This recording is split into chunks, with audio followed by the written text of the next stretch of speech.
Gas గురించి మాకు ఇబ్బంది అవుతుంది. ఆన్లైన్లో బుక్ చేస్తే స్విచ్ ఆఫ్ ఉంటుంది, ఎన్నిసార్లు కొట్టినా స్విచ్ ఆఫ్ ఉంటుంది. అది అసలే బుక్ అయితే లేదు. ఆఫీస్కి వస్తే అది మా చేతిలో లేదు, మీరే ట్రై చేయాలి ఫోన్ ద్వారా అని అంటున్నారు. ఇది మా ప్రాబ్లం ఇట్లా ఉంది, ఏం చేయాలో అర్థమవుతలేదు.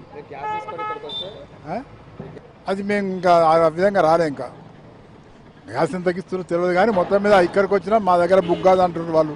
మీరే ఫోన్ ద్వారానే బుక్ చేసుకోవాలి ఆన్లైన్ అంటున్నారు వాళ్ళు. అక్కడ వాళ్ళ గ్యాస్ ఎప్పటికీ చేసుకున్నట్టు ఆన్లైన్లో బుక్ చేస్తే ఆ స్విచ్ ఆఫ్ ఉంటుంది, ఎన్నిసార్లు చేసినా టిక్కు అంటా స్విచ్ ఆఫ్ అవుతుంది. అది ఏం దాని రెస్పాన్స్ లేదు. చాలా ఇబ్బందిగా ఉందండి, చాలా ఇదిగా ఉంది. రేపు వెళ్ళింది తప్ప షాప్ మూసేయడానికి అవ్వదు, షాప్ మూసేసుకోవాలి. ఇంకా అవకాశం అయితే ఏమీ లేదు.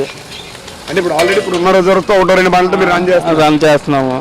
అది కూడా ఇవాళ రేపట్లో మాకు అయిపోతుంది. మాకు ఏదో రేట్ పెంచినా సరే మాకు అవకాశం ఇస్తే బాగుంటుంది. ప్రభుత్వం చాలా ఇబ్బంది ఉంది. సో ఇప్పుడు మీ దగ్గర ఎంతమంది పని చేస్తారు? ఒక 5 పని చేస్తున్నారు, 5కి ఇబ్బంది అయిపోతుంది. ఇప్పుడు వాళ్ళతో పాటు మాకు కూడా ఇబ్బంది అయిపోతుంది. మాది అది ఎన్ని రోజులు పడుతుందో ఏంటనేది కూడా తెలియదు. మాకైతే ఇప్పుడు చాలా ఇబ్బందిగా ఉంది.